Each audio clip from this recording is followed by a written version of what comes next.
Former Kiambu Governor Ferdinand Waititu had earlier expressed his disappointment, revealing how he had faced a downfall and his supposed friends had deserted him, exposing their true nature as sycophants.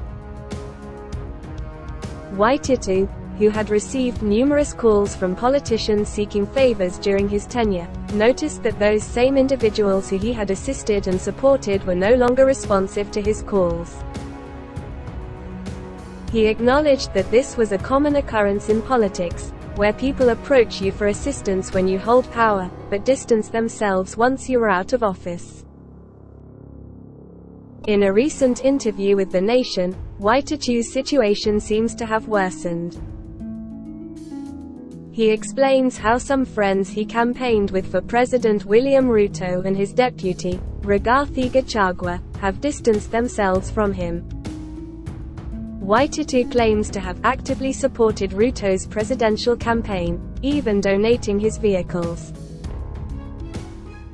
However, he now feels isolated and forgotten, with those close to the president preventing him from communicating directly with him.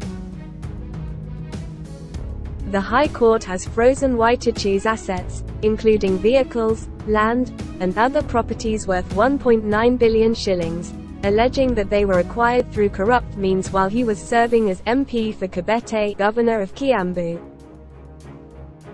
Waititu believes that his support for Ruto's presidency has contributed to his current troubles.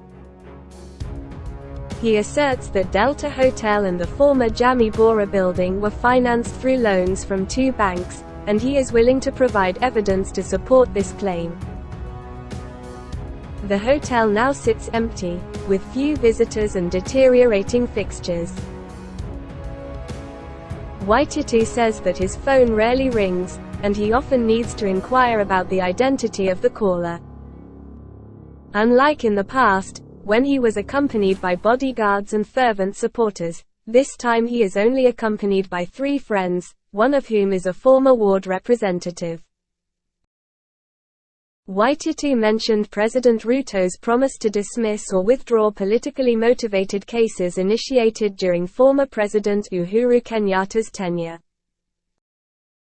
He observed that many of these cases have been dismissed and the accused exonerated. However, he wonders why he has not experienced the same outcome, as some witnesses even retracted their court testimony in certain cases involving him.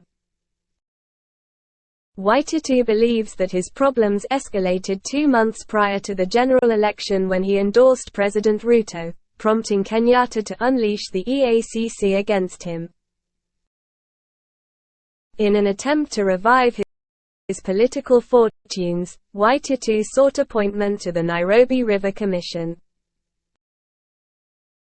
However, the Law Society of Kenya obtained a temporary injunction from the High Court, preventing him from assuming the position due to claims that he had been legally impeached and was unfit for public office. Waititu has now turned to his family for solace as he continues his struggle to clear his name, stating that he now has very few individuals he can consider friends, with his 2 wives and children being the closest to him.